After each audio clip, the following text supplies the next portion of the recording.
It's not like soul crushing at the same time. That's it, yeah. Because it is soul crushing. Like. Oh man, yeah. And it's like you can find brilliant music in every genre, but like the stuff that I like, around, it's not stuff that people know, and it's like you got people like, yeah, we're live. We're live. Yeah. Right. Okay. So tonight we got Simon Defyre on. Right. How you doing, mate? How's it going, lads? Yeah. And then Mitch is back on the cameras. He's fixed a whole bunch of stuff as well. Yeah. Big up the tech man. So we're up. Don't inflate my ego. It's not good. So we're up episode 145. 145. 145. All right. To keep Saul happy, so I went to Manifest and Saul gave me this. So you can use this for your podcast. We use it like every podcast now. 3, 2, 1. Action. Let's go. Cheers, Saul. So, you're a DJ? I am a DJ, yes. Yeah, and you've been going for like 20 years, right? Yeah, there's probably 20 years of that's a long time. fun times, mate. There's been a lot of history, a lot of epic moments, but that's like back in the record days and everything, right? Yeah, like, definitely, man. Before like gramophones and those bikes with the big massive wheels, and one on the front, little one on the back, Yeah, the classic bikes, right? Yeah, so, man. Like, how did you get into all of it? Like, most podcasts are the same. I always ask to get the ball rolling, but like, it's so cool being in the 90s and actually like getting into the music industry, right? Like, yeah, definitely, man. Well, I mean, like I came up listening to like 90s hip hop, so like it. Well, like Nas and Biggie. Yeah, Wu-Tang Gangsta, Tribe Called Quest, like all the good stuff, the Snoop and Dre and that. Yeah. So like I think I might have had like a couple of cassettes to start it off, in the old cassette Walkman and that. But then once CDs came, I had my CD Walkman, and I was just got a crazy CD collection. I was just buying hip hop stuff non-stop. So. It's so basically, it's so unfortunate how like CDs are just they're just collectibles, I guess now. Exactly, yeah. It's like they sit there, but like I love them all, like it's still pull them out here and there. Yeah. Like even some cars don't even have the CD players anymore. That's exactly it. Yeah. Well, mine doesn't, and I'm like, oh, okay. Yeah. So I guess that's where the addiction started. Was just like collecting music that I loved, and then once I got stuck onto records, then it was just all over. Like started off buying drum and bass, and then as I started to get hip hop sets playing out, there wasn't CDJs at that point, so I was buying the same stuff that I had on CDs on records again. So okay, and it was quite pricey back then as well, right? Yeah. I mean, it's like $20 a vinyl or something. Yeah, $20 a piece. Yeah, 40 for albums here and there. Like okay. Yeah. No, there's definitely been some money spent. I mean, but I don't have any tattoos. I don't have anything else. All I've done is spent money on like records and studio equipment. Nice. That's the way to do it. Yeah.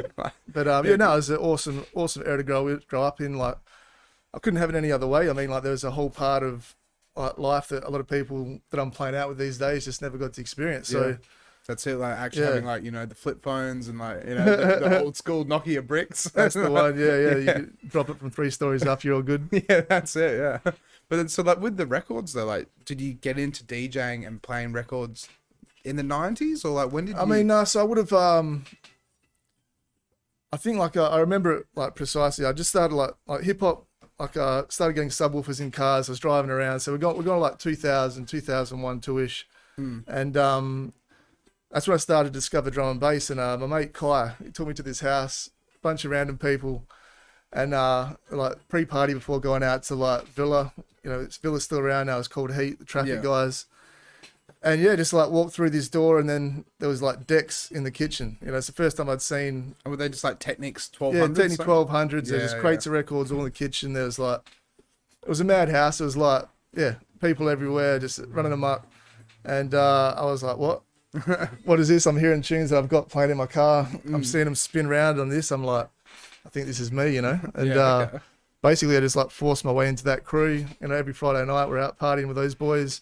Yeah. And just forced my way on the decks as well. Absolute terrible. Did you find it Did you find it like almost like a challenge to learn how to play on records and way? Yeah, definitely. Play by ear, and it's like it is playing by ear. Like you can ruin your life very quickly. Like it's not like the sort of digital these days. But I mean, you just I think I struggled hard for 6 months, but you learn how to just be able to like transition from tune to tune and still be able to like put your favorite tunes on, and keep your mates having a good time at the pre's and the afters and that. Did you ever buy your own decks as well, like own record players? Yeah, for sure. Definitely still got them now. Still, that's on them like every other day. But have you ever like with them? Because since you had them for like 20 years, have you ever had to like do maintenance on them or anything like that? Or yeah, definitely.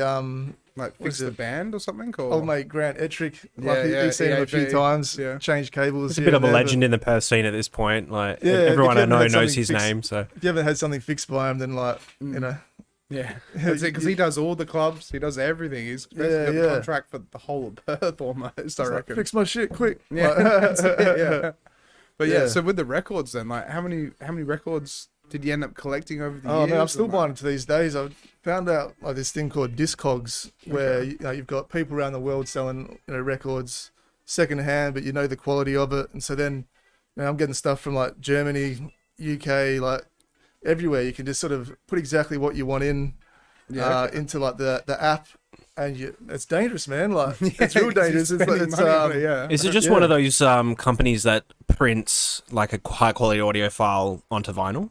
No, it's the original pressings. Okay, so And- it's just like an online vinyl store then. yeah, it's an actual online collectibles vinyl as store well. Yeah. through the world, but it's just people like me and you that are selling the records. You know what I mean? okay. So Yeah, that's amazing. yeah, That's- so that's it's cool. I mean it's dangerous. Like you just got to like delete the app. yeah, but that's it, yeah. yeah, no, it's good, man. I'm still like it's good that we got all the legends coming out. Like Dillinger was just here not long ago. Yeah. All these artists, I'm still getting all these records signed and like no, it's wicked. So then, like, how did you get into playing like gigs and stuff like? Were you playing gigs in the '90s at any of the clubs or? I wouldn't be bars? 90, so I think on the first gig would have been around like 2003. Yeah. Okay. Yeah. okay. So yeah, it was a drum and bass gig. 2003, I was in year 3. Yeah, it's So yes, a long time ago. I've been having a lot of fun since you've been born, man. See ya. yeah. Yeah, so drum and bass and like hip hop as well. Like Optimus from Downside. I started doing hip hop shows with him. So I'd like do like a set before like the main act, and then I'd be like scratching Was that in the scratch 90s? records. Or No, was that's around around 2003 as well. Yeah, okay. So yeah, that's when it all sort of really started, Yeah. Okay. and then it's been non-stop ever since. Yeah. So then, like, how was it like scratching and like in the background whilst like someone's emceeing and stuff? at Yeah, hip-hop it was shows? cool, man. Like yeah, it's just that way to just throw that like that Perry salt on top, give it some flavor, and like watching legends, in live recordings and whatnot.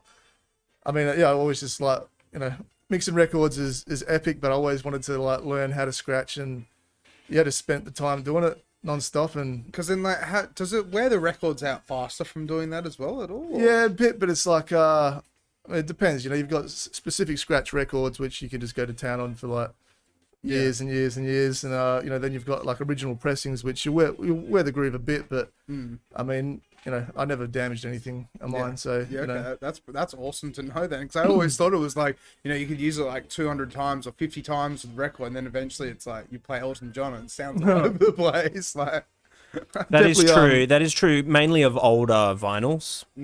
But I think sort of in the late 80s or maybe mid 80s, they started making them out of a different material, which is a lot more well, robust. yeah, robust interesting. Yeah, okay. but yeah, before I think there was a play limit, but I don't think it was as low as 100. It might have been like 250 or something like that. And then, it would lose quality a bit. Yeah, you'd get some know? hissing, or you'd just wear it out a bit. But You get some skipping here and there or Yeah, whatnot. yeah. So with your first gig, how was it like going on stage, doing the scratching? Like, did you prepare and like practice and like get ready for it? And, Yeah, like, I've work always- with the MC or always prepared. So like for the hip hop side of things, like Optimus, big up SBX crew, Perth, like legends. are they yeah. still around as well? Yeah, definitely. You still see the SBS. guys doing stuff like Draft, like rest in peace to Hunter, Pioneer, Legend, Yeah.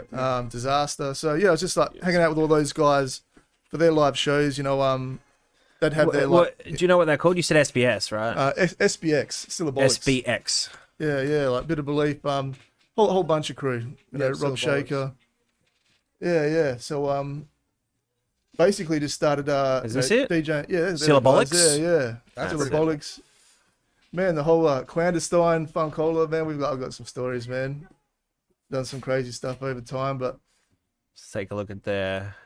So just with that then, so like, yeah, what was it like going on stage the first time? Because Oh, like, man, yeah, it most was- people just like press play and then just play a song and then play another yeah, song. man. but No, it's scratching like. I've been lucky, man. Like I've done some epic shit in my time, but like, yeah, having guys of the quality like Optimus, Disaster, Hunter, like, the crowd's just with every word just heaving, you know, and like, you know, you're right there with them. And then, you know, all of a sudden you've got that, you know, that 8-bar scratch section where, you know, you've been practicing a million times to make sure you smash it. And like, it's just like a recipe. Like every little part goes together to make it something unreal, you know. Like you look at sort of a live show from the Hilltop Hoods that, you know, like it's precision, it's perfection, and like it comes off. Art. Yeah, definitely. Yeah.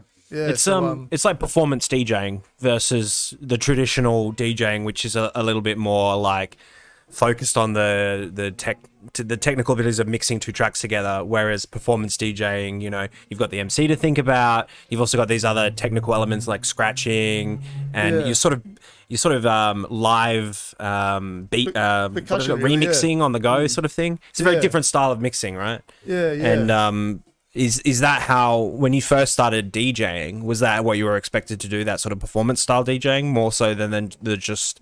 It was a bit of both. So like, you'd play between, you know, you'd have live set. So it'd be like, you know, 3-4 artists.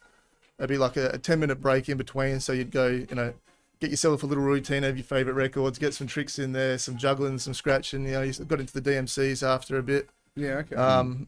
But yeah, so then it was basically the MC. You'd rehearse as well. You know, you'd go and know when to do the dropouts. You know, accentuate this part here. So it's, you know, it's a bit of teamwork to just put on a show and just, you know, smash it. Yeah, okay, no, that's awesome though. Yeah, no, it was cool, man. So then, like, after that gig, then what happened after that? Like, where did you go from there?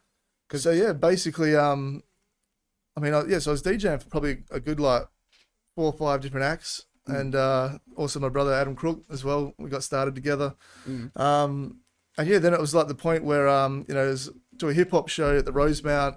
That'd be crazy, you know, 500 people at the Rosemount. Yeah, man. Back in the day, then. Oh man, the golden era was wild, man. It was so good. And then straight after that, I'd go run off to Villa, to Heat, to a drum and bass event, and you know, either play a set or just go party. You know what I mean? So I was always able to, like, you know, live the best out of both worlds there. Yeah, because they've just like renovated recently over the last like 5 years. The Rosie, haven't they? Yeah, it's changed up a bit. Yeah, man, we've just got a Roller. Yeah, okay. Playing there. I thought Roller had stopped. Like, I thought. I'm not sure. Like, because I think COVID hit, and then we won't even get into that shit. But no, that's okay, I don't need any cancel culture stuff. But no implementing us. No getting the reach lost. Yeah. But well, they're definitely back, man. So I'm going back to back with Houston. He's one of my favorite DJs to go back to back with. Yeah. But again, Perthy as well? Or? Yeah, from Perth as well, man. So yeah, back at Rosemount real soon. But getting back to it. It's just a vibe, man. Like Rosemount, you know, every weekend there'd be a big show. You'd have like guys from all around the country, like Funkors from Adelaide or Hilltop Hoods, and all these different artists that, you know, were releasing albums, doing like the you know, country tour, and you know, I'd be with like one of these different artists and doing our thing as well. And then that's so cool though. Yeah, it was. So like, have you actually like hung out with Hilltop Hoods before? Like, oh yeah, definitely, man. Yeah, a bunch of times awesome. and that. Yeah, definitely. Just hang out with Hilltop Hoods. Yeah. Oh man, no, they're good people, man. And like, again, like sort of. They're the legends in Australia. Yeah, man. But again, like, you know, if you go back to like the original times, they're like, as I was mentioning, like Hunter, you know, like they were hanging out and, you know, crashing on his couch and stuff in Perth, you know, back in the day. So it's like, you know, all of those sort of guys really built the scene to where it was, and like, you know, obviously Hilltops took it to the max. But, yeah, that's it. And then they travel internationally and the whole lot. Yeah.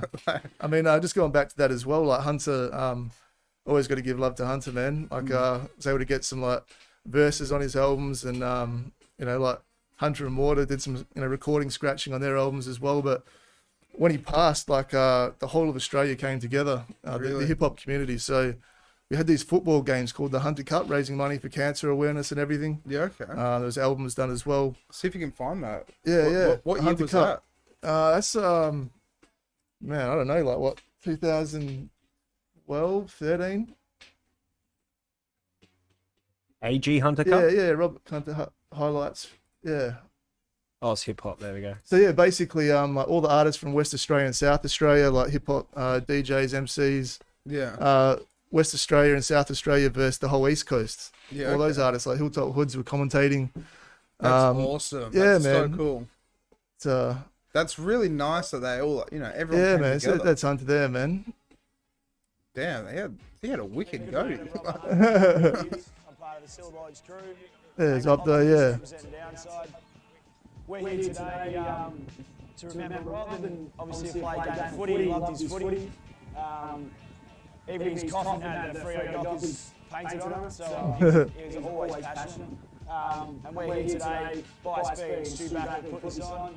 We've been doing this every year, and it's a great way for all of us to be together, including Laura and Marley, Rob's son. They're all here today, and they were at the show last night, so it's been great. Really, really good.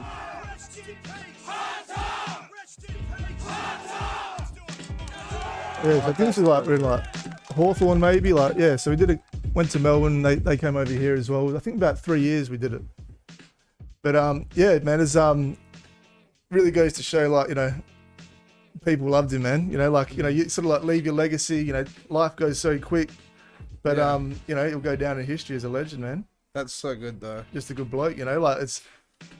So did he used to like tour around Australia and the Yeah, whole yeah, world, definitely. Like one of the original like pioneers. He was doing shows in Melbourne, Adelaide, stuff like that. Yeah, and that's so good though. And, like actually, yeah, as you said, like left a legacy. Left a legacy, and everyone like loved him. Like also just like raised a lot of money and awareness, and just brought the some people have the ability to just bring people together. Like it's without even trying, everyone just wanted to be there for him, like before and after.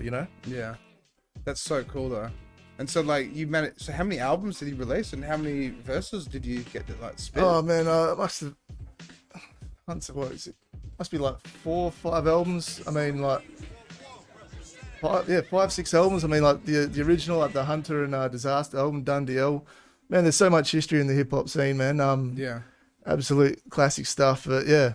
Well, see, I've only just recently dived into it. I had no idea how big the hip hop scene was in Perth. Like, yeah, man. Even like in Australia, like I thought it was all mostly American based, and then we was getting influence from over here. But yeah, but it's massive. Like, have you heard of the 6K crew at all? No. So there's just like they're literally like a crew in Perth, but then like they just do hip hop shows and all sorts of stuff. And there's this guy called Wesley Black as well. Okay. Yeah, and he's taking off big time. There's Lucian from Flytrap Studios. Yeah, Lucian as well. Okay. They do stuff so at Lucian, convenience. Yeah, we've hung out a fair bit. Flytrap. Yeah, he's a good dude. Cool. He's very Definitely, passionate man. about the hip hop scene as well. Yeah. It's good dude. And so like with all this, so like going back to it, so you were doing like hip hop shows and stuff like that. But then like, were you making your own beats at all or anything? At that point, I wasn't making my own beats, but then I started MCing as well. So ended up releasing a couple albums. Did this one album with a guy from Clandestine, Tomahawk. Yeah, okay. He sort of got myself and a bit of belief, and Rob Shaker made all the beats. So sort of like just formed this collective, the Dragon Project. Dragon Project. That's yeah, sick. That's it's awesome. it's on Spotify and that, and released a bunch of CDs. Yeah, okay. And yeah, that was just the coming together of just like some hungry MCs that just love what we do, Mm. And then I released another like a mixtape after that, but it was like a prequel to an album.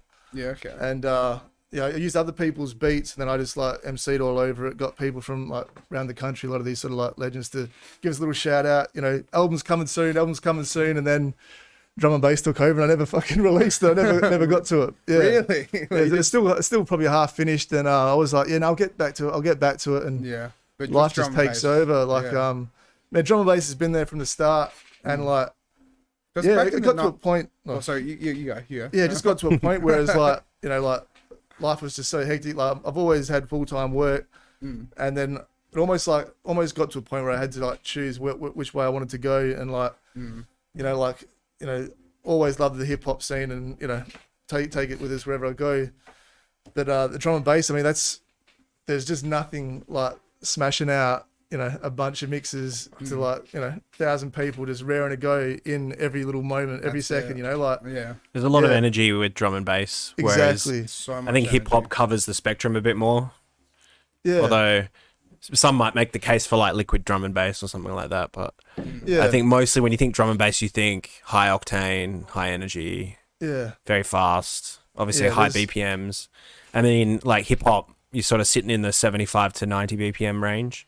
Yeah. Usually. I mean, you still get up to like, I mean, like if you ever have a listen to the Funkors from Adelaide, like absolute legends, but they're definitely getting up to 100, 120 beats per minute. And so it is all there. Like you're saying, like the spectrum, like, there's everything in in drum and bass, you've got basically every genre. You know, you got jazz, you got hip hop, funk, soul. You know, into heavy metal drum and bass. You know, like so, drum and bass encapsulates everything. I think hip hop, I mean, at the end of the day, like it was all about 2 turntables and a microphone, and you know, same with drum and bass. You know, like it was always like that as well. I think the rush though, you can't beat the rush of drum and bass, man. There's nothing that compares. You know, I love my house music. I love all music to a degree, but drum and bass is just like the ultimate. There's no But then back in the 90s, wasn't it like originally jungle and then it morphed into drum and bass, or So I mean, I've heard through the grapevine almost. Like, I don't know if it's true or not, but from your Breakbeat. perspective, I mean, like I guess everything came from like sort of break beats, you know, like the old like breakdancing break beats and things like that, and then chopping them up into all different types of vibes and BPMs and things like that. So yeah, definitely a lot of, I mean, to my knowledge as well, I mean, there's always people talking about acid house, and that's before my time. Like 90s was a bit before my time with the drum and bass side of things. Obviously I've gone back and bought records from the 90s now, but that sort of, you know, jungle sort of you know, lots of drums, lots of RM breaks, rolls, and that atmospheric type vibe. I mean, that just sort of took over, and then evolution just I guess instead of it being that real choppy type stuff, just got like it into that, pushed it into this whole boom, like, boom, different boom. world. Like, because that, like, just like you said, there are so many different subgenres within drum and bass. It's crazy. Like, it's just, there's so much involved with it. And, you know, nowadays there's subgenres for everything, right? It's a huge spectrum nowadays, and I tend to just default back to the like, that's drum and bass, or that's house, or that's, you know, trap, or that's dubstep or whatever, rather than that's neuro dark neo funk drum and bass. You know, like you can define something like that, but at the end of the day, it like fits into, if it fits into a small box, that small box fits into a larger box. You know what I mean? I think I like to sort of play a bit of everything. I've got love for, you know, the best parts of every sort of subgenre, but again, you know, if you know who's the headlining artist is, then you sort of like will always, you know, it's not about you. Like, well, you know, who else would do it if not for you, right? You're one of the bigger local names in Perth for the drum and bass scene. I mean, I don't go Definitely out, I don't go out yelling it, but like, you know. Well, you got to be humble at some point, but it's nice to hear it once in a while, right? Like, it's, your name is out and about all the time, and you're usually, you know, put on some very big lineups in Perth, and for a local act, that's very important in Perth, because really there's only a handful of DJs really that have that kind of renown here in Perth, because there are a lot of DJs nowadays. Everyone's a DJ now, and like I love it. I think again, like there's always levels to it. So, you know, like, you know, having been through everything that I have, you know, and the different sort of genres, I've been able to sort of take all that with us, where, you know, like some people are like in their second year of DJing, so you know, you learn a lot over the time, and you just sort of, I don't know, I've come from like playing a lot of basketball, sort of like semi-professionally as well. So it's always just, if I'm on stage, it's like game time. I put a lot of prep into it to like make sure that if someone doesn't know who I am, they're going to fucking know by the end of it. You know what I mean? So like, who was that? And like, you know, I've been recording a lot of my sets. You know, I think going back to Hunter, like, you know, life is very quick. And like, I've always, I know through my family life, just been quite sentimental. So, you know, I didn't want to get to that end of my life part and not be able to just be on my rocking chair, blazing one, and just not looking back at these videos and going, I lived my life and had some fun. And well, talking about like, you know, looking back on videos and stuff, because you've got like your YouTube channel and like your Facebook and your Instagram and stuff, but you said you've been like recording every live set. Probably not everyone, like most of them, like definitely the bigger ones. Like big shout out to Jeff at Inhibit, man. You know, you can see there Inhibit, like, you know, we go back a long way, and I remember when, you know, he's sort of getting started with Inhibit, and now he's just turned it into the absolute behemoth. And it's massive. You know, he's just doing, you know, stuff through Australia and New Zealand, like, some of the best you know, experiences I've had have been, you know, playing these drum and bass shows at Inhibit. So like, well, with the drum and bass and stuff, so how did you progress? Like, because, you know, so from 2003 to now playing massive shows all the time, like, how did you, like, what was the journey behind it in a way? Because did you play different bits and pieces? What events, and like, you know, what are some of the stories? Like? What was your breakthrough moment? I think is. I think when did you make it? Yeah. When did you finish a set and go, That's it. Like that's the Yeah. pinnacle. Or I'm finally a DJ. I mean, there's been many moments like that, you know, like I've been able to like play with just about all my idols growing up, you know, and been on stage, you know, with Wu-Tang to like, you know, You've been on stage with Wu-Tang. oh, shared stages, so like played shit. before him and, you know, after him with artists. Still, things. that is so Yeah, cool. like, yeah, I mean, yeah, it's, there's been so many of those like moments, but again, like it's never about making it because like there's always something else to do. I think it's like, it's all about the journey, you know, like as much as I've done stuff in my time, like, yeah, there's so much that hasn't been done yet, you know, so it's, there's always more to do, but definitely, I mean, going back to that Metro City show, that was probably like one of the craziest moments. It's like, yeah, this is like a highlighted 20 minutes. Remedy Promotions is another thing I'm involved in with Elise PhDMB, but yeah, this was a crazy moment, man. So like, rest in peace to my uncle Raoul. Like, he actually like sort of passed away that day and was there with all our family, like in the hospice room, and then yeah, ended up playing this show that night, and it just really gave us that sort of idea that life's short and you just got to make the most of it, you know. So Sorry, I don't know why it's freezing like that. Perth internet. We'll drop it down to 720p. There we go. Yeah, shout out my brother Specs MC as well. EMC's on a bunch of my sets as well. But you know, this felt like I was basically at a Coliseum. You got like what, 8 levels of people up there. Yeah. Metro City is a big place. Yeah, it looks like good fun, hey? Especially when you've got like that verticality of the crowd there at Metros.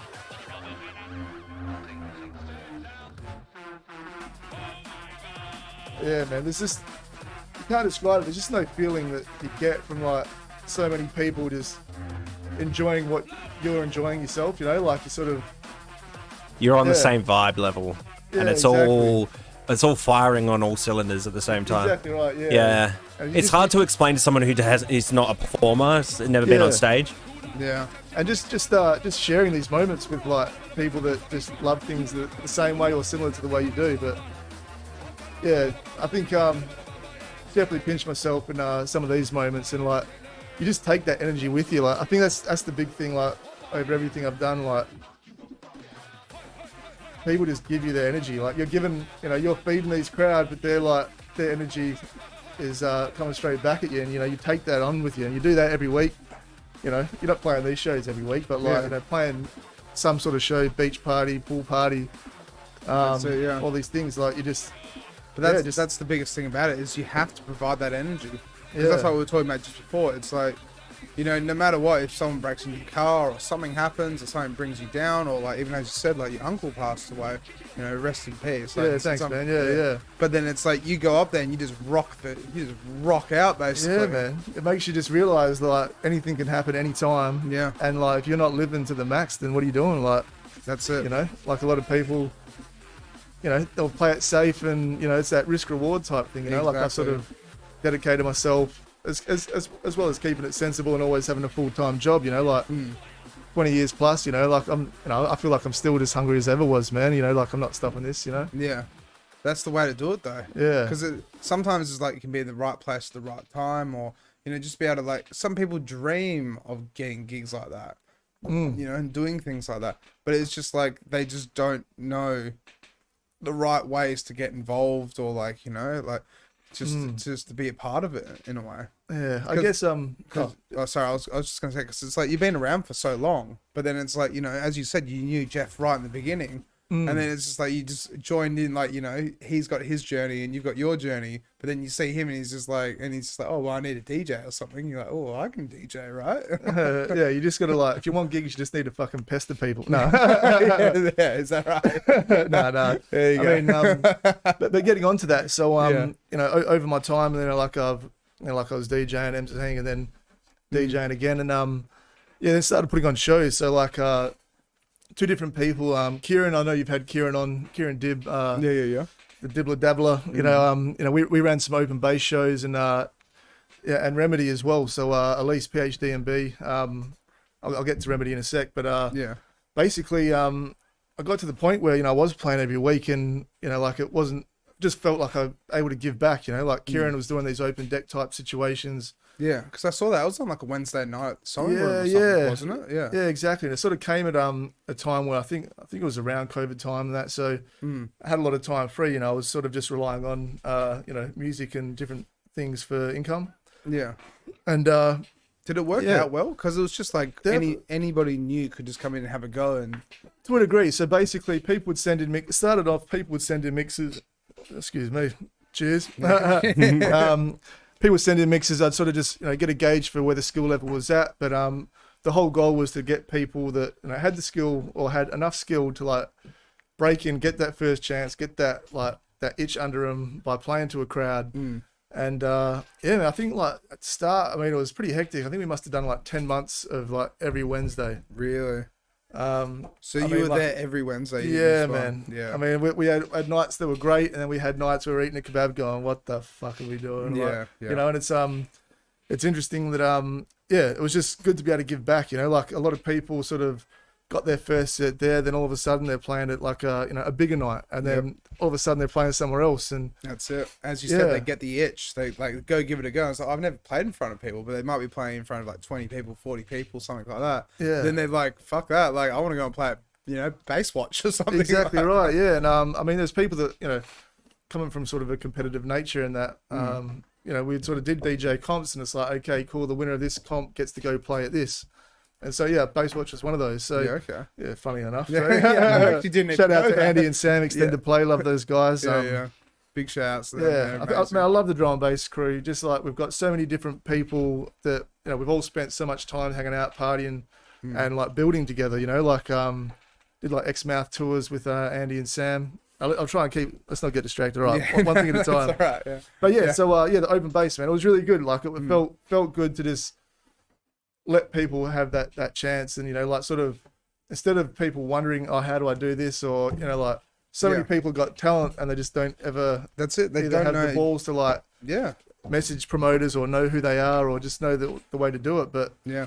if you're out there, go to the club, have evidence of what you do, whether it's like video, audio, record your mixes. You know, we're in the social media like, you know, era, so you need to have like your press pack photos, audio, video, bio, and just put it in front of people and go, That's it. I'm next. Like, you know. Well, fun little fact. Sign of the times that to be a DJ, it's not just good enough to be just a DJ nowadays. Oh man. You've got to be everything. Fun little fact, right? So Skrillex, right? The way Skrillex actually got big, right, is because he had his from first to last band drum, but he couldn't do it anymore because of his vocal cords, right? Couldn't scream or anything like that, right? So he made Scary Monsters Nice Sprites, right? And he actually went to a Las Vegas show where Dead Mouse is playing, tracked Dead Mouse down, went backstage pretending to be just said, I'm here for like videography or like media or something like that, and then bumped into him when he finished his set, gave him the thumb drive.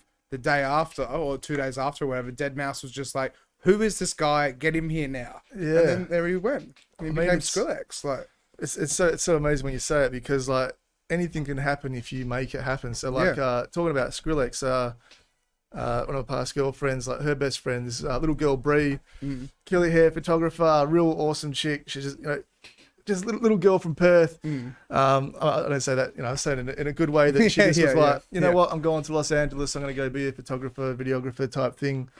She set off, and then like, basically just packed the bags, did it, took some photos of Steve-O one day, then like one of the guys from Lost, and all of a sudden she's on Coachella hanging out with like Sonny, isn't it? Yeah, Sonny, yeah. Before he was anywhere near Skrillex Yeah, in the okay. punk bands, and just became friends in that. And then as he grew, you know, then he's Skrillex, and then, you know, she's just this full-time photographer / tour manager, you know, just touring the world with him, you know, coming to Perth, this, that as well. Like, yeah, it's crazy. and it's like like that, yeah. anything can happen. It's like, you know, if you've got like the drive and the ambition, and you've got enough smarts to try and put yourself where it matters, like what he just did, like, you know, anything can happen. You know, there's been a number of times where I've sort of somehow just been in a situation where like, oh wow.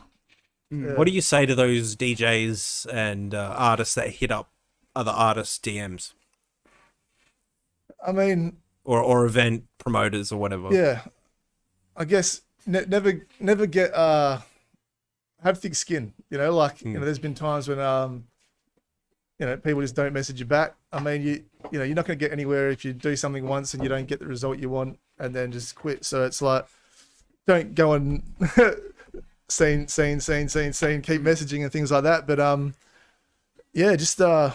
think DJs just have a press pack, have something that shows what you do and why you want to do it, and just get it to everyone. You've got to go show your face. You've got to go talk to people. Networking is everything. Well, that brings up another good question, which is what is a press package and what should DJs be putting in it? Yeah, I mean, it can be what you want it to be, but for me, I've got some show photos that show some of those big inhibit things, so it shows exactly what I could do. Because I've been recording all these sets, I've got like 4 or 5, 3, 4 cameras of like video angles of these sets with proper audio behind it, so I can go get these drops, and it's like power. That's something that's got some impact. So not everyone's going to be able to do that themselves or pay for that. So have a mix. So whether it's on SoundCloud, whether it's just a recorded mix. So yeah, audio, photo, video, bio, audio, visual. Yeah. Yeah, I think I was going to say, like, a good friend of mine actually said to me once, it's like DJs these days is not just playing music, it's actually running your own business basically. And it's like, that's where it's like, you have to be a graphic designer, you have to be a photographer, you have to be a video editor, you have to do this, you have to do that. You got to have a bag of tricks. That's it, a bag of tricks. But it's such good life skills almost as well in today's day and age with the digital age, because it is just like being able to cut up videos and actually like make your own promo material.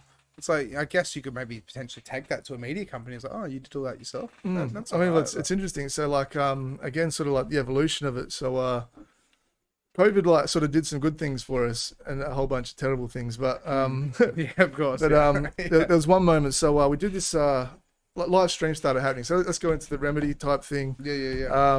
So yeah, shout out to PhDnb. Like, we do each other's heads in, but we've done some cool stuff together. She puts up with us and I put up with her. But first off, we've got a show on Sunday, so 2 p.m. to 7 p.m. At convenience. Yeah, okay. So yeah, a bit of a multi-genre type thing. Yeah, it's looking like Sunday's going to be sick. Obviously, you got the Smile High stuff happening, and they've been doing some wicked stuff. Like, brought out Dillinger. So yeah, go to that on Sunday, then go to Smile High afterwards, and just let's make Perth, Sunday's drum and bass. Yeah, okay. Yeah, but yeah. So there's a house called the Wave House down in Yellingup. Wave House. Yeah, I think the guys from Tame Impala own it now. Okay. And yeah, basically me, Excessive, one of my brothers, went down there to do this like live stream stuff with his different crews, and yeah, basically there's this whole like sort of like amphitheater under this sort of, it looks like a meteor rock. Like, is that in Yellingup? Yeah. The house is up on top of the hill. Exactly. I've been there for a party once actually. Yeah, man, it's crazy. Back in the day. Yeah, and they have like a weird like like gardener dude who lives out the back. I'm pretty sure this is way back when I went there, but a mate of mine was living there, and it's like they lived up on the hill and they just look after the property when they're not there. But then it's like you walk down these steps and it's just an amphitheater. Exactly, man. So yeah, basically the next day after we did the live stream stuff, I was like, man, this is crazy. So, like I'd started to have like a GoPro and record like, audio and, one camera video of some sets and stuff. So I was like, oh yeah, this is cool. And everyone's hungover as fuck, and I'm like, I've got to do like a liquid drum and bass set down here, and it's like, this is years ago now. I still haven't put it up. I've got so much footage of like stuff to put up, but so right down, I set the decks up at the bottom of that hill, bottom of the meteor type rock, going out to like the whole amphitheater, and these other dudes with these cameras, like and like I used to be at Harvey Norman, and I used to sell cameras. I used to hate it. Didn't know anything about them. It was like, Anyway, like I sort of had this epiphany. I have a similar story of working at JB Hi-Fi. Yeah, it was like, that's too technical. I don't know how to sell that shit. No, I'm not going to do it. Anyway, started thinking, I used to sell houses. I could do some real estate photography. I could like record my sets just from watching these guys running around with the cameras, and getting a few different angles of this set that I did. That's it, yeah. Then shout outs to Camille. Everyone should know Camille from Perth, doing all the photography. Ended up buying one of his other cameras. Yeah, okay. And with a former partner, we ended up starting this rollout media. So was a matter of like just recording my own sets, but then doing like some live video stuff for different crews and whatnot. Rollout Media? There's an Instagram page. I barely use it. I really should. Is this it here? Yeah. So I mean that's like a Metro City, sold out show that I've still haven't put up. Specs Specs is killing me. He's like, man, we've got like all this like footage from like 3 years ago that's still not up, and it's like it's crazy. But yeah, barely sort of touched the stuff, to be honest. From the Instagram, I've done a little bit more, but there's a whole lot more that I just haven't put up. Yeah, it's hard juggling so many different things, man. But yeah. So again, like you're saying, like from nothing, I've sort of just gone and got that sort of videography and photography type stuff, and then been able to like do that sort of set up a bunch of cameras, run around with the Canon 5D on the gimbal, and then like edit the video, and you've got the history. We're doing like the base watch videos there. You turn that down just a bit. See, the crazy thing as well is, right, you don't have a degree or... This is at the Indian Ocean Hotel. Just YouTube, man. I just learned everything off YouTube. So I've got this full setup. I did this set back in what? I don't even know when. But I've uploaded it to YouTube, but it's still private. So I'm going to get to a point where, we go through and have a quick chat and say like, yeah, base watch was this, pool parties, got this set, like before your boat party, me and Houston back to back, we got this set. There's a bunch of like Metro City shows and things like that. So eventually we'll all get out there. But yeah, just sort of like made sense to like capture all these moments, man. It's like history, Yeah, that's exactly it. It's all memories. Yeah. Like being in the rocking chair eventually and just hey mate, I love your set, you're doing a great job, keep it up. That's what happened just then. The guy coming up to the decks. Yeah. But that's exactly it. They're memories. Yeah, exactly, man. If you have kids back eventually, then like you can show your kids like, hey, look, that's me. You never did that shit. Yeah, we did. Yeah, Come on. That's it. Yeah, I used to party harder than you. Yeah. That's it. When the kids hit 30 or whatever, you're like, yeah, but look at me. Like, I'm 70 years old in a rocking chair. Mate, if I get to 70, I'll still be playing sets out. Trust me, man. Like nothing makes me feel more alive than smashing those sets, Like a lot of people, it's like, they eventually, like I had Yanji beats on the other day, and one of the guys that came on, he actually, it's just interesting because it's like, I don't know if I should go into it, but it's one of those things where like he was in a relationship and then stuff happened, all sorts of stuff. But like settling down, the idea of settling down and then actually like changing your passions and like modifying things, because it's like for this guy, it's like he actually went from being like a police officer, right, and then he actually discovered trance music. And he just fell in love with trance music, went head on into it. And now he's just like, he's got all these different friends. He helps throw events. He does this, he does that. So instead of like shutting down the bush stuff, he's putting them on. Yeah, that's it. Exactly. Yeah. But it's one of those things though, where it's like when music grabs you and grasps and takes hold and stuff like that. It's wild in a way, because it's like an adventure almost. Yeah. Because you've been going 20 years strong, but then you want to keep going to your 70. Man, like it's. Yeah, it still feels like it's early days, you know what I mean? Like I think it's like, at the end of the day, we're all just energy, and like, it's vibration sound, like just feeds my soul, you know what I mean? So it's like, the music just, gives me life, you know what I mean? So yeah, to stop it in some sort of way, like I just can't even imagine it, like every day where, you wake up and you're in a bit of a funk, like chuck some drum and bass on, I'm in the car, still got my subwoofers cranking, and I'm just like, we're going, we're back, we're alive, you know what I mean? Yeah. But that's exactly it. Music can just like, it creates an atmosphere. And so I used to say this like ages and ages ago to a few mates of mine that wanted to open a bar and stuff like that. It's like, when you walk past the venue, what do you see? Who's in there, what the atmosphere's like, what's the music like, and what's the staff like? Is the place falling apart, or is it like, well put together? Is everyone in there great and getting along and everyone's there for a good time, or are they like, shitheads or something like that? You're welcome there. And they're like, what's the music like? Can you get down to it? Can you jam? Is it quiet? Is it chill? Or is it loud? Or what's going on? And then it's just like, just the staff. If everyone's polite and nice and stuff like that, it just makes for an amazing venue. makes it a fun place to go to. Yeah. And that's like, say, like with the video of Bass Watch you just put up just then, or we just put up, but everyone's just there to have a good time. Yeah, exactly. And it's just like, it's sick tunes. It's got a pool. It's awesome. The vibe, man. And yeah, I think that's it. that's the big thing. Like, music just brings people together. Like, you know, like in so many different respects. I mean, like, much like yourselves, like, you know, I can't go to like a commercial type venue for a normal normal night. You know, like it's all catered to my style. But like, Whilst you know, I've sold my soul. you know, yeah. But just to go to like, you know, if you just to go out clubbing to go pick up chicks and stuff like that. Do you know what I mean? Like, I can't even imagine just sort of stepping into a venue like that where you've got, you know, underground culture and still sort of a bit sort of commercial culture now these days, you know, with the way things are moved. But the music and atmosphere sets the mood of the people that are involved to a degree. You know what I mean? That's it. And like, yeah, let's get back to sort of the remedy type thing. Yeah, like, sorry. So, yeah, no, that's cool.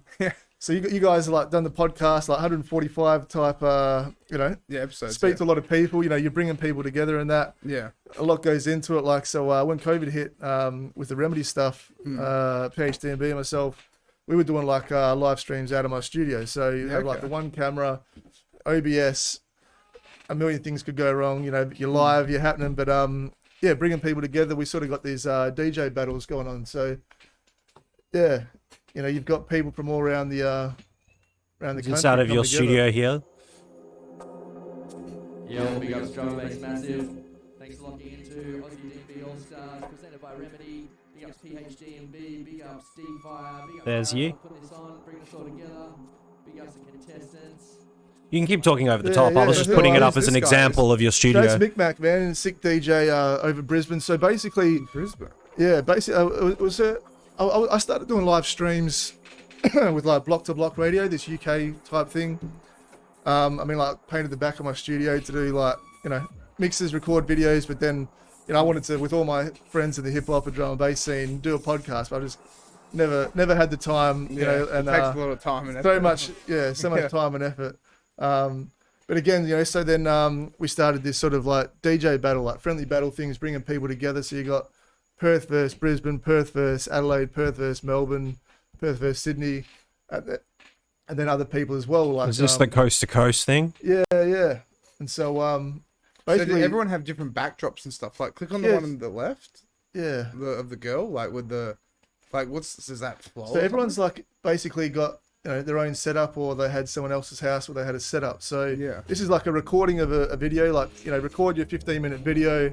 You know, we've gone and loaded all those up on my computer, and then just like jump in between, sort of host it back and forth, bounce, and go, yeah, cool. This is Ms. Lopez from Perth. This is you know, Micmac from Brisbane. And it basically at a time when everyone's so segregated in COVID, I was able to just bring everyone together. You know, like BOE from Adelaide, like you know, like Jeff, I think signed them now. So they were doing some big things, you know, as well. But I hadn't heard of them, and then I'm like, what the fuck? These guys have got releases on Blackout, this, that, the other. So yeah, it really sort of brought everyone together. So how long did you do it for? How many episodes? Oh man, I don't know. You'd be able to tell from like all the videos, but But there's that's a whole bunch. Yeah. Like, you started this movement basically during COVID for Australians. That's amazing. Yeah. And So this is you and PhD and B. yeah. So it was Oh, there's semantics. There's Sammy, Sammy in that.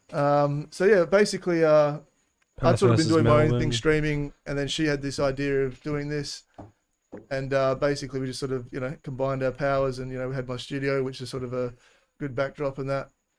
That's And so yeah, it cool. turned into, we put on some shows, and then you know, life gets hectic, but then now starting to put some shows on again. Yeah.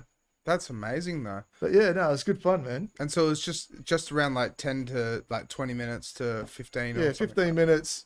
You know, show us what you got. You Yeah. know, get yourself on the map. You know, and That's so cool though, because sometimes that's what needs to happen. It's like, you know, to have avenues where people can just join in, and then you create the community base. yeah, exactly, man. Yeah, and like, you know, you sort of, everyone's in the live stream. You know what it's like. You know, the comments are going nuts. You know, if you're smashing it, you know, it's yeah. And so yeah, it was good. Like, people just sort of discovered each other, and it was just a whole bunch of fun at the same time. Yeah, because that's the biggest thing. It's like, yeah, like COVID messed everything up for everybody, honestly, especially DJs and entertainment. Yeah, and yeah. nightlife, and Yeah, it wasn't good. It wasn't good at all. No comments. Yeah, no No comments. comments. No comments at Well, all. yeah, COVID was rough, but for some people it was a benefit.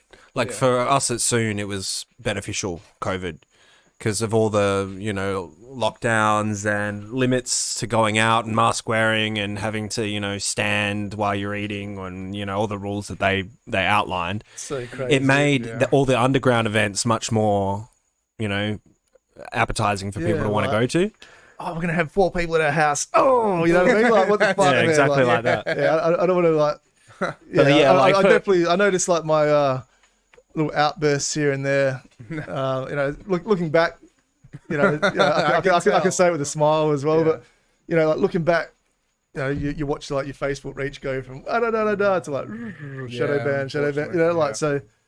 At the end of the day, I mean, everything sort of comes out, bit by bit, and we'll just next topic. Yeah. So Yeah. other than Remedy and then also like Open Decks, what else have you done then? Oh man, so Do you have much of a hand in Inhibit events?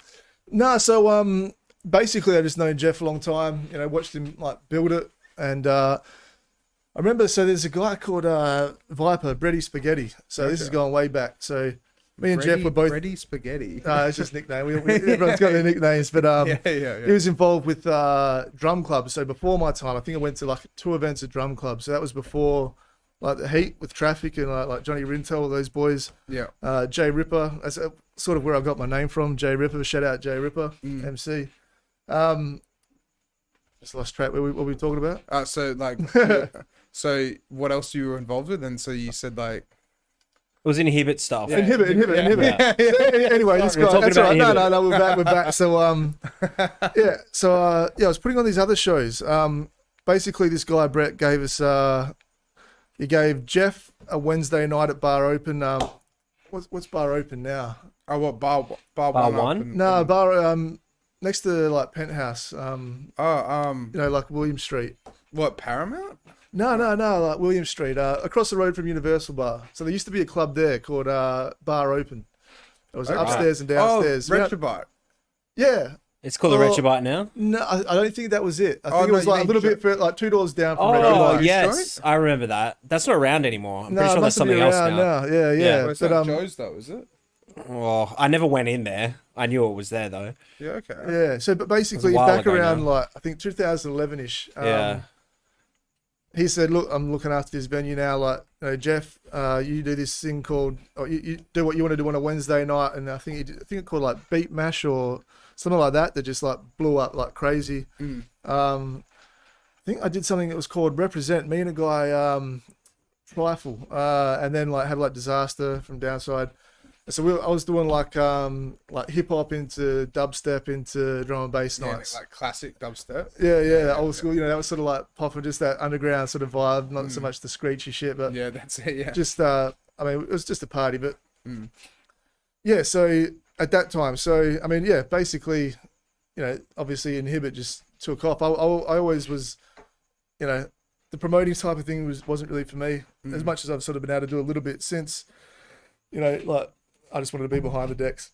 Yeah. I wanted that rush rather than anything else. But yeah, so I've been able to see him just take it and build it and do some massive stuff. But at the same time, I'll jump in his inbox and be like, "Oi, I haven't played an Inhibit show for a long time, bro. What have we got going?" Yeah, Like, hit me up. yeah, exactly. And so he knows what I can do, and like, it's when you sort of go back to like what is an artist these days, like. Once it got out of like sort of records and turntablism where you sort of really, there was ways to stand out by being a really good DJ, now it became like production is everything, like DJing became a whole lot easier the way with digital came. So as you're saying, a lot more people came in and like, so how do you stand out? And everything became about sort of original production. So, I haven't, I made beats on the sly out the back, until... Yeah, I got some stuff, but like I sort of get the shows that I need to get at the moment. So I haven't actually gone out until like the beats are at a point where it's as good as what I can DJ. Then that's when I'll start. Do you letting them feel out. much pressure to produce original tracks? I mean, not in Perth. I can get any show I want in Perth, based on sort of the way I do things. But a I bit mean, different. from your perspective, you're probably looking at it from mine or Alex's perspective, we're a little bit.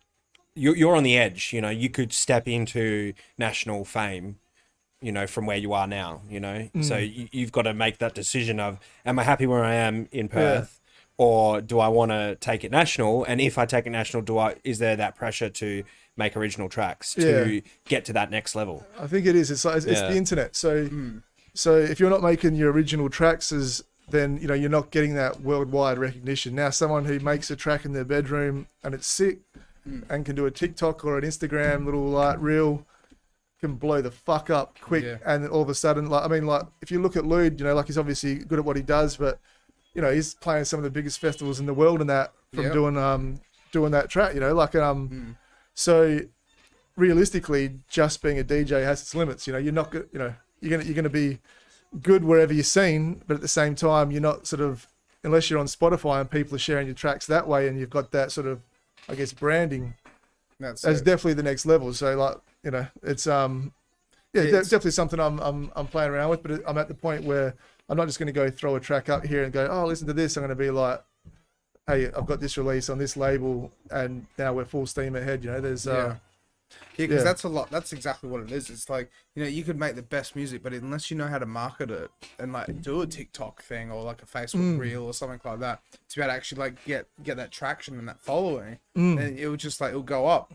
But exactly, then it really won't go anywhere, unfortunately. Yeah. But it's wild like that, right? Because like, just like you said, like with DJing, it used to be all about the skill and how well you can do it and mix and match and DMC and the whole lot. But now it's kind of, it has moved to production. But like, even for me, it's like, I just do pubs and bars. I like doing pubs and bars, right? Even though, you know, as I said, playing Gimme Gimme every fucking Friday, Saturday, Sunday. We've all been there. We're going to do it. And like, you know, you instead of just playing 1 hour, you'll go get 5 hour, 6, 7 hour sets. And so you can actually pay some bills with it, you know? That's it. But then it is one of those things where it's like, to try and become bigger, like in Perth, we are so isolated and we're so small. It's like with Pendulum, you know, they didn't actually become big until they went to England. When they went to England, then they, you know, started releasing albums, the whole lot, and they blew up. And then they came back as legends. Changed almost. the game, yeah. But that's what it comes down to, really. It's like, you need to be like the next Flume, in a way, in my opinion. It's like, you need to reinvent the sound. You need to be able to make your own genre, and that stands out, and then do the marketing behind it to be able to get it out there. Well, how do you apply that advice to somebody who just wants to DJ and not produce? Like, is it impossible for them? It's not impossible, but there's a limit. So unless you do, ceiling. You know, without saying too much, you know, I sort of push the boundaries. You know, I can sort of do a triple drop and scratch over the top and do some 4-deck action and stuff. And you know, realistically, I have, you know, a massive following worldwide where I can sort of play before and after the best in the world and get respect from them. You know what I mean? So. At the end of the day, there's that limit. Unless you're making your own music and you've got your own brand that is, I guess, on Spotify, that, you know, it's how can a promoter sell you? You know what I mean? As much as you can smash, it's unfortunate, but it is. It is. It's like, you know, it doesn't matter. Like, so this is the thing that annoys me a bit, but I mean, I love everything the same. You can have an artist that can make tunes. It's a fucking terrible DJ. And we'll just do nothing, you know, press play, that's my song, stop, that's my you know, and it's like they can go, you know, have a song that is catchy and everyone loves, and then you've got guys that have dedicated their life to DJing that will just blow the place apart, and they've got nowhere near the same sort of type thing. So funny little thing quickly, right? Empire of the Sun, when they first released that album that blew them up, right?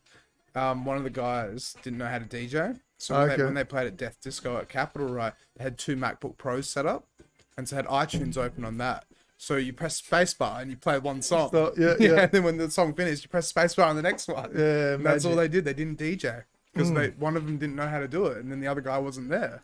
So it was just like that was. You wonder how they ever got anywhere, hey? With that kind of. But then they're worldwide. Exactly, and it's I mean, at the same time, it's a beautiful thing. You know, it's I think to purists and to people that do things a certain way, you know, at the end of the day, you just got to be like, you just got to love what you do and do it. But you also need to recognize if you want a certain result, then you got to play the game. So that's it. Definitely, for where we are now in the world, like if you want to get known, you need to have your original songs and then you need to be able to like mix better than everyone else. Yeah. And Yeah, so, bit of you know, both, yeah. I think But like you said before, it's like it's also how marketable you can be as well. yeah, That's like such a big important thing for it these days, because you gotta, you know, it's like back in the day in the 90s and stuff like with boy bands. It's like they were marketable to all the girls, and the girls loved them, Justin Timberlake and this and that. Yeah, that's it, right? yeah. But at the same time, it's in today's day and age, it's similar. You got to market to the younger generation, in my opinion. Like Tekashi 6ix9ine is terrible, right? But then look how big he is, right? I mean, we don't even like, you know, coming from the 90s hip hop, I can't even comment on all that mumble rap stuff like it does my head in. But It does. yeah, Same thing again, for me, and yeah. like, and there's different machines involved as well. And I think, Yeah. Because like, It's look, always- Paris Hilton's a DJ these days. And Yeah. she got paid like $80,000 to go and like spray someone with foam in Ibiza. Didn't even DJ. She's Yeah. like, I'm Paris Hilton. Like, It's, come watch yeah, her it's, play. Yeah, but I think in that case, like Paris Hilton's in a weird category in that I think she understands that she's not some top DJ. It's more of like, because clubs even do this. celebrity, They yeah. they pay celebrities to come Yeah. to bring more people into the clubs. It's the same with Paris Hilton. Not only can she quote unquote DJ, but she can also bring a fuck ton of people to the club. yeah, at the end of the So- day, everything's business. It's return on investment. Like, Yeah. you know, That's exactly it. you know how people's got this person's got this many followers. You know, I know that they're going to sell this many tickets, and boom, boom, boom, business, Yeah. and it is what it is. So But it's so unfortunate sometimes, because it's just like what we're talking about. You could be amazing on the DJ decks, but have 400 followers on Instagram. But then you have a guy who's got 200,000 followers on Instagram, can't mix for shit. But you know he's kind of all right, and then you know you get him on, and then he would just sell tickets. You know, it will just sell out almost. Yeah. Not sell out, but it will sell yeah, because of the marketing behind it. And it's kind of like it's taken, in my opinion, it's like from what we do, we care about the music, but the next level above is when you care about the music, but you slowly stop caring about the music and you start caring about the money that comes in. yeah. I think a big thing as well was like a team. You know, like so you know you've got 24 hours a day. You know, like when you've got someone who's like doing your posts for you, or you know when you've got a well-oiled machine, you know that you've got people are in the know. You're cool. You've got like a photographer, videographer. You've got a marketing guy. You got this. You got that. You got a manager. manager, that's going, you've got a an manager. agent, yeah.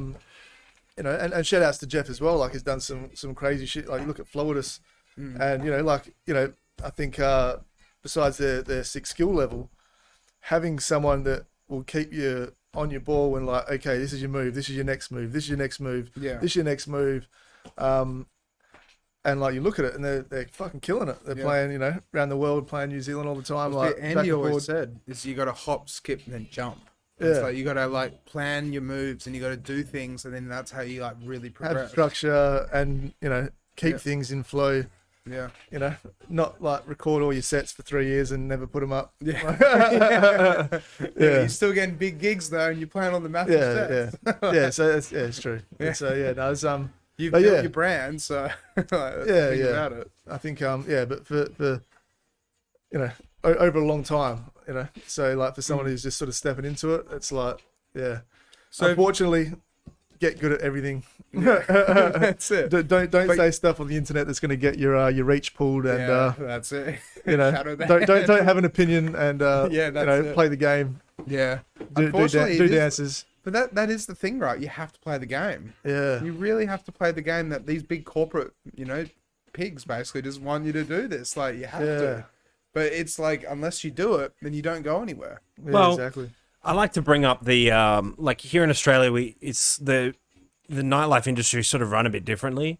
Like I went to the UK, I had no idea what I was doing. Right, I just went over there to study for 6 months. Yeah. But the university I was studying at actually had 2 nightclubs on campus, so I took the opportunity. I put some posters up. I hired one of the clubs out for the night. I think it cost me like £600 deposit, which is like I don't know $1,100-1,200 for the whole club, and I got all that deposit back. And I got all the ticket sales, and I also got 45% of all the drink sales. But no one gets that. That's it, yeah. No one gets that. What are you doing here? Apparently, that's a normal thing in the UK. If you Yeah. run an event, you get a share of the drink sales as well. So, That's mad. Yeah. so it's much easier to make a profit Yeah. from that perspective, especially when you're selling 6 vodka cruisers for £6. 6 for 6. Like, what the fuck? They could do that at clubs over there. Yeah, I mean, I think as well, you talk about the isolation of Perth, it like creates incredible artists, you know. But again, you know, for someone that's over in the UK, you know, you could be in Spain, you could be fucking here, there, everywhere. You know, you can go do 4 shows. You know, you go do a weekend, you might play like 6 gigs, and you might do a lot of travel time, but you know, you might do 3 gigs in one night. You know, so it's like it's a different sort of world. Yeah, it's a concrete jungle over there, basically. Yeah. You get lost amongst that's just the thing. It's like the population of England compared to the population of Perth. It's so different. Yeah. Like so different. Well, I mean, Like, if you're in Amsterdam, for example, you drive for an hour and a half, you're in Berlin. yeah. Wow. That's it. Yeah. That's it, right? You know, like that's Europe. So Yeah. you could effectively play an opening set at a club in Amsterdam and then play a closing set in Berlin in one night, easily. Yeah, I wish, right? Yeah. But then what about, so have you tried to run any other events other than like Open Dnb and like No. I think that's about it from the promotional side. Like, Yeah. Because in a way, it's a good thing because you're playing. As I said, you're behind the decks, but the logistics of running an event can sometimes be so daunting. It's like you got to do the club hire, you got to do this, you got to do that, Yeah, and just then sell tickets at the top. I mean, like, again, you know, we talk about the beast of social media, but you know, like the amount of time that's like done, you know, you're doing stories, doing this, promoting. If you don't, you know, you don't put the effort in, you don't get the result. And yeah, I mean, it's fucking taxing, man. Like, yeah, and just the amount of time that goes into it. Like, I think as being sort of like a jack of a number of trades, you know what I mean? Like, at the same time, you know, if you do dedicate yourself to one and do it well, then you know you do sometimes get different results. But Yeah. No, definitely had enough of the promote. I mean, like, as long as there's someone else involved, that you know, like, and it's a bit of teamwork, then yeah. But now you just playing the music and you're like, yeah, you guys take that away. I just want to be on stage, fucking playing my favorite tunes. I find out myself. It's like you're expected to do X, Y, and Z, but you only find X fun, not Y and Z.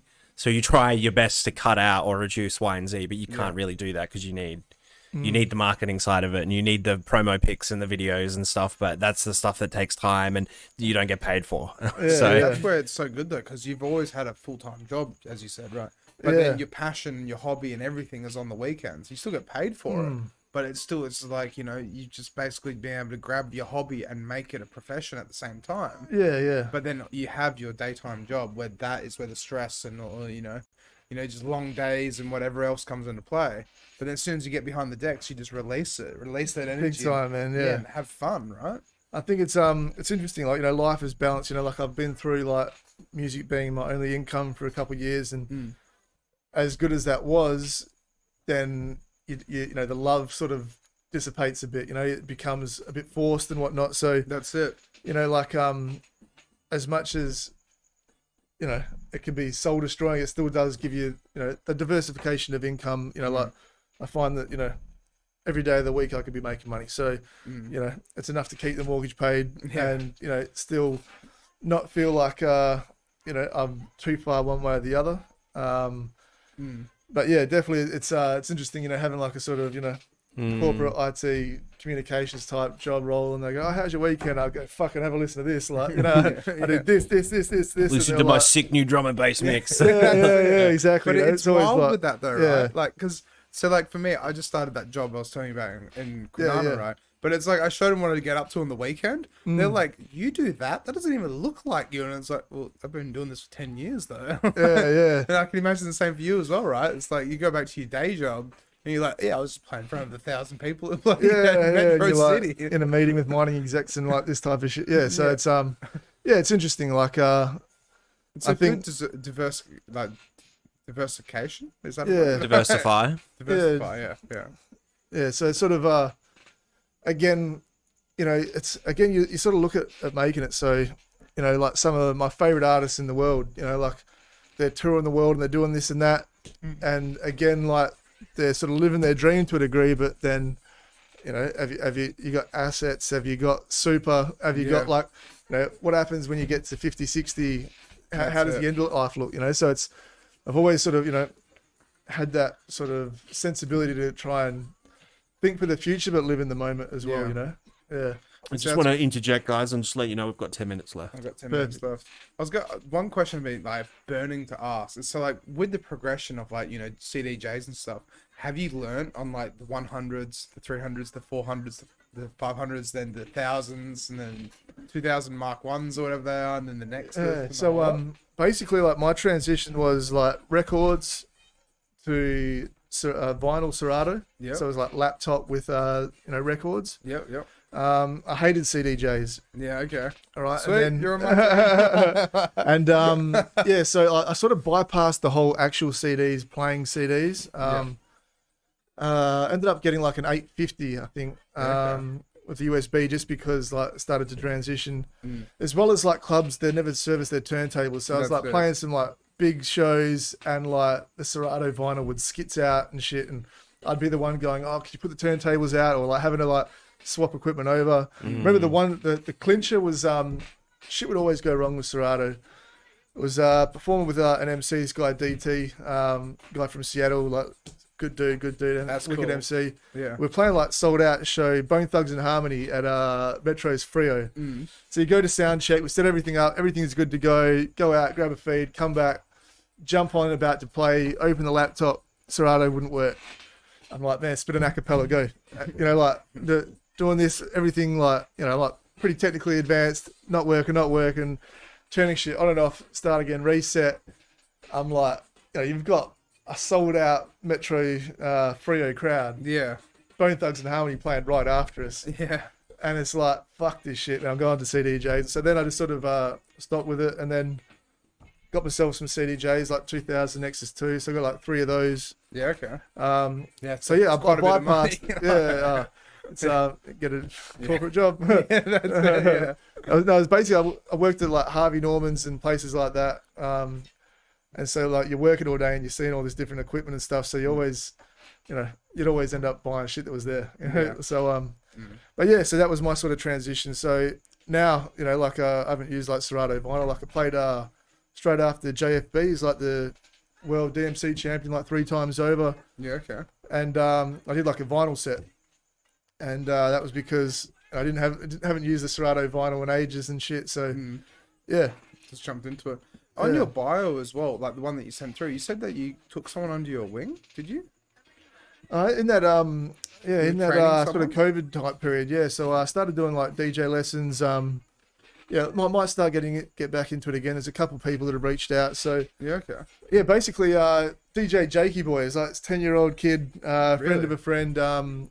He wanted to learn how to DJ, and just a real quiet little dude. You know, his mum used to come around with him and that, and we just sit in my studio. You know, basically, you know, he was picking up what I was putting down, and got to the point where like, yeah, Kieran was running these Family Day rave events, and yeah, so he was ready to go play a set. So you know, 10 years old, year That's 5 awesome. type thing. That's so cool. You know, I was there. You know, we play like one tune each, 1 for 1, and yeah, he was able to like get up there, do it. There's some videos in that somewhere, but yeah, ended up like he'd go home and he'd like, you know, he'd have his tunes and he'd go figure out these different mixes, and you know, I was teaching him like double dropping, and you know, there was no sync in that. You know, not that we're going to get into all those discussions, but I taught him properly in that. Yeah. And yeah, it's got to the point where he had 2 Pendulum tunes. He loved them. His family loved them, and that. And yeah, Family Day rave. There must have been 300-400 people there. We're playing back to back. El Hornet from Pendulum. We knew he was going to be there. Like, oh yeah, he's going to do this drop. Come jump on stage and give him a pat on the back if he does well in that. And he come and did the mix. He smashed a double drop. No way. And yeah, chopping it out, chopping between the tracks, doing some EQ switches, bass switches, and that.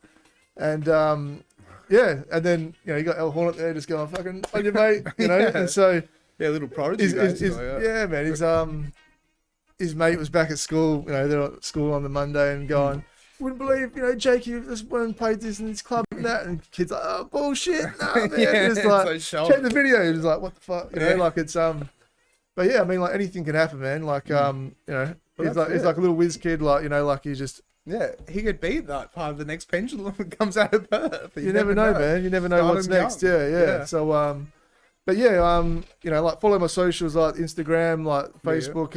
I mean, the Facebook artist page, I barely even touch that thing. You know what? Yeah. You know what all It that's is like, just but like that, yeah. It's just there because it's there.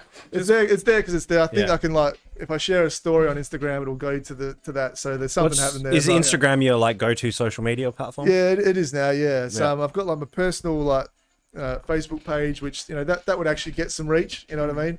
But I think I've maxed that out. So yeah. Just quickly, because you mentioned the thing about the sync, right? Yeah. Let's have this discussion. All right. Let's do it. Let's I'm just curious though, because so like for me, right? So I use Tractor, right? Yep. And using Tractor, I play anything from 70 BPM all the way up to 175, 180, right? Yeah. You know, going all the way 70, 80, 90, 100, 110, playing all different genres, right? Typical open format DJ. Open format DJing, right? I've got Yep. 36,000 songs on my laptop. Yeah. And I've got one playlist that's about 17,000 songs, which is just my pop and bar music. right? Yeah. So I use sync and quantize all the time Yeah. because I'm not mad at you for that. okay, yeah, Not at all. yeah. But then, so would you say that using sync in that perspective, right? Because you're playing open format to a crowd, multiple people, that's where it would be acceptable, right? But would you say, like, say, using drum and bass, and it's like plus or minus 10, really, it doesn't really jump much. But then using sync, it's kind of like it's taking the fun out of it. I Like, think I'm just so curious. yeah. So personally, coming from the history that I've come from, and realistically how fucking easy it is to do. I mean, like, you know, like a 10-year-old can get up there and smash mixes out. That's so it. Yeah. So really, I only care about drum and bass. You know, house. I mean, like, it's still, I love my house, and I'm Yeah. playing heaps of house gigs now, and all that. And again, like, anyone can do what they want to do, and so my opinion, you know, maybe Yeah, that's more it, or yeah. less valid than anyone else's opinion. Who cares? But at the end of the day, like, for me, if you're going to get booked to be on stage, be good at what you do. Like, and a drum and bass, like, if you're going to go play a sold out Metro City show, I want to see someone do something. Yeah. You know, like, so yeah. If you're playing multi-genre pub stuff, and like, you know, do whatever you want to do. And Yeah. and even if you're going to go play drum and bass, do what you want to do. You know, like, but at the end of the day, like, I mean, I just don't know how to turn it off. Like, there's been times where I've like gone and played after someone, and I'm just like, Yeah, it syncs someone up. like turn the shit off, turn it back on. I'm like, for fuck's sake, like, you know, you ruined my intro, you motherfucker. Like, learn how to mix. But Yeah. like, Yeah. But Because again, I 100% agree with you as well, because Yeah. it's like when you're playing one genre, right? But obviously there's so many sub-genres within drum and bass, right? When you're playing like drum and bass or just house or just techno, if you are using sync, then what are you doing in a way? It's like plus it's three, just, you're plus like 2 autopilot. BPM. Like, That's just, it. just chuck a Spotify playlist on, and That's you know it. what I mean? Like, Yeah, and it's like the DJ doesn't have to do as much.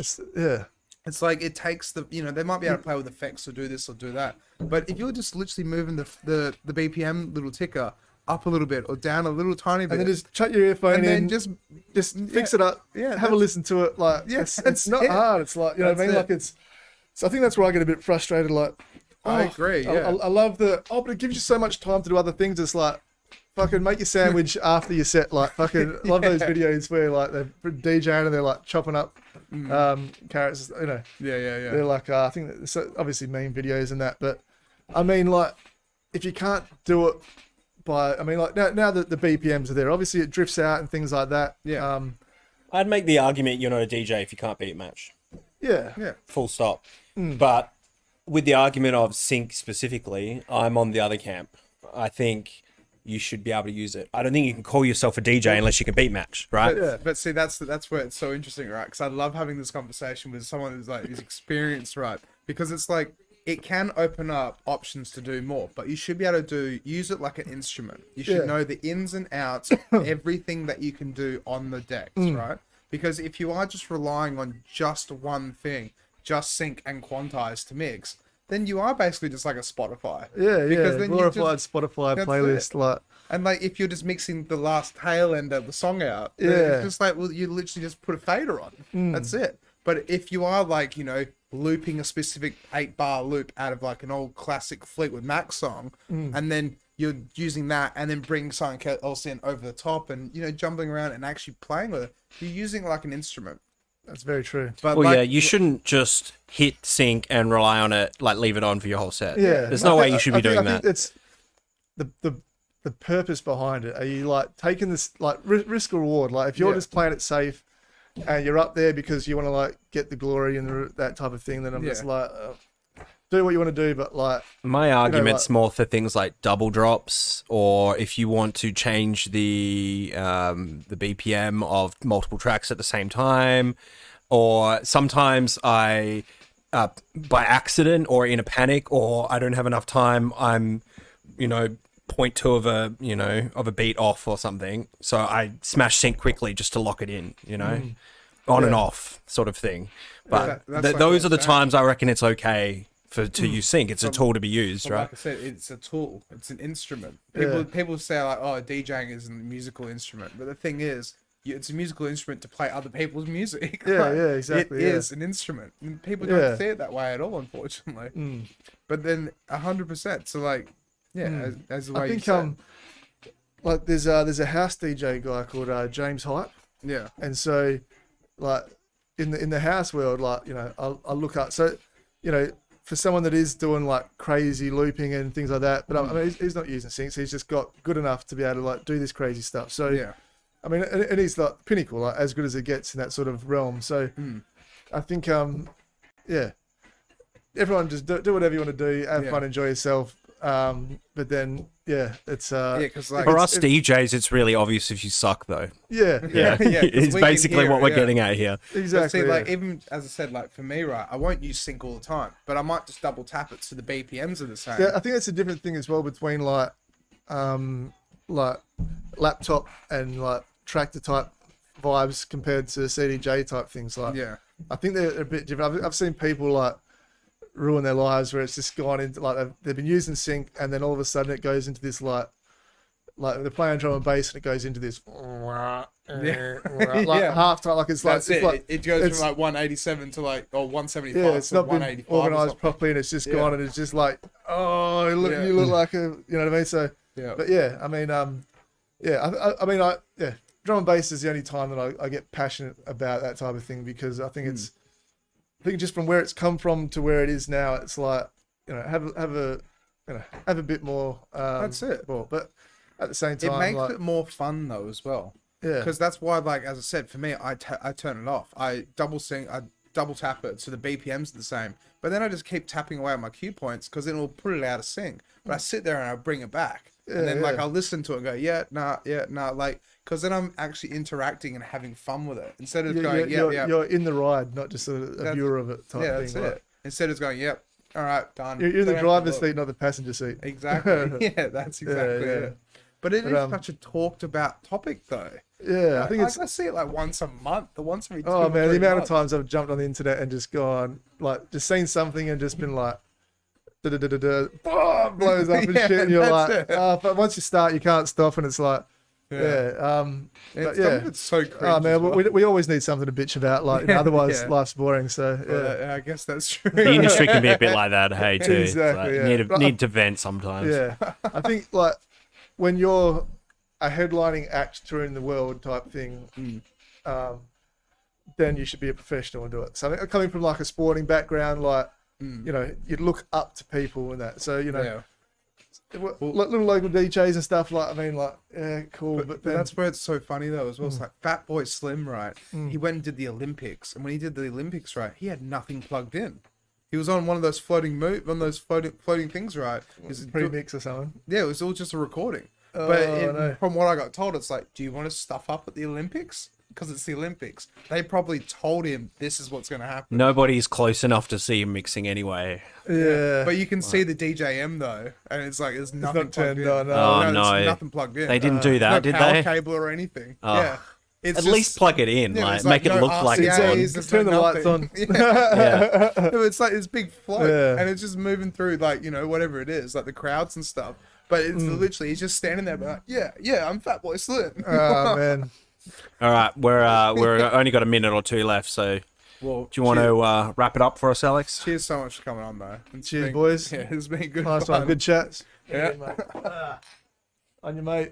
Hey. And then, like Yeah. I was saying before, like we're going to try and do more panel stuff. So if you want to come back on, we get a few drum and bass heads on, like maybe Josh Crofton or something like that, and then Oh yeah, big Yeah. subs. yeah, that's it. Yeah, man. We'll just hang out. Even if you talk can about hook us up with the DnB. guys, some of the guys at Inhibit as well, it'd be good to get them on. Yeah, for sure. I mean, yeah, just Even if it's just in passing, like, hey, the podcast exists. Check it yeah, out. exactly, man. I think like it's just history. Like we had a big chat about at least my sort of view on certain things Yeah. over my time. Like everyone's got their own story, so yeah, it's good to hear it all. That's but exactly it. yeah, no, good on you boys. I love what you're doing. Yeah, cheers for that. All right, and we will see you guys. Oh, before you go, Oh, yeah. tell us what you've got going on. Do you want to Oh, plug yeah, anything? yeah. Any Plug events coming up? And I'll try and So figure out yeah, what you got. first of all, that Sunday at the Convenience, come down. I got like Knees New, my bro Albert, he's playing a few different people, so there might be a story somewhere. Do you have the event? What's the event called? Go to Instagram. But first of all, let's talk about Roller. So Okay. Roller's the big one. Like 20 plus years they've been doing these shows once a year. So it's Thursday, April the 6th. So yeah, me and my bro Houston, back to back set. We play one song, one for one, and just keep it going. So that'll be fucking massive. But then again, yeah, if you go to the Remedy Instagram page, I actually can't remember who we got on next week. I did the bookings like yesterday.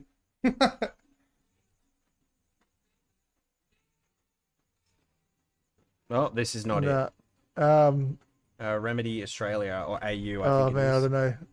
don't know. No, it'd probably be a million things there. Remedy. Is it drum and bass specific? Or? Yeah, go to just go to Convenience. There'll be go to the not about not on the internet. Just go on Sunday. Go to the Convenience in Northbridge at 2 p.m. and there's a big show. Is it something here? Oops, I went music. I wanted events. Bass Exchange. Base Exchange. That's the one. There we go. We got there in the end. We got there. So yeah, got a bunch of crew up. Yeah, it's gonna be a good day. And What time does it start? And how much 2 p.m. Goes 2 till 7. All right. And that's then not bad. yeah, then there's obviously other drum and bass, the Smart High after that. So Sunday is looking fat. I don't know how much it is. She does all that stuff. Yeah, okay, that's fair. PhD some if you're there, put something in writing. But yeah, I mean it's it's nothing expensive. So you go to it's cost of a drink surely. Yeah. No, But yeah, no, that'll be cool. And yeah, besides that, yeah, follow my YouTube channel. There's a bunch of live sets on there, and yeah, 'cause there's going to be a that's whole just bunch more to go. that's just at Defyre for your YouTube channel. Yeah. I don't really use SoundCloud that much anymore because I just got all the video stuff. But Yeah. yeah, It's follow all the really- Instagram. There's It's impressive though, all the video stuff. yeah, there's a whole bunch of fun, man. Yeah, there's JFB, Bass Watchers, Dylan J the Legend. Just All giving the them a boys. quick slideshow Yeah. to see you off of your greatest hits. That's in the green room at Sewing Room. Yes, that's the studio at home. So there's like, yeah, the main thing I want to do, man, like, I've got all these like years of like live show videos, but the main shit is like the record collection, man. That's my favorite shit. So got like a mixed series called Got It on Vinyl, and so yeah, just eventually there'll just be like this, a million vinyl mixes up there. But like But I said, yeah, eventually stay you in can- touch, Yeah. hit us up, and let's go party. Let's have some fun. Hell yeah. All right. Thanks for coming on the Big up, podcast. boys. No worries. Yeah. Cheers. Cheers to that, and we'll see you guys next week. Nice one. I'll figure out the guest soon.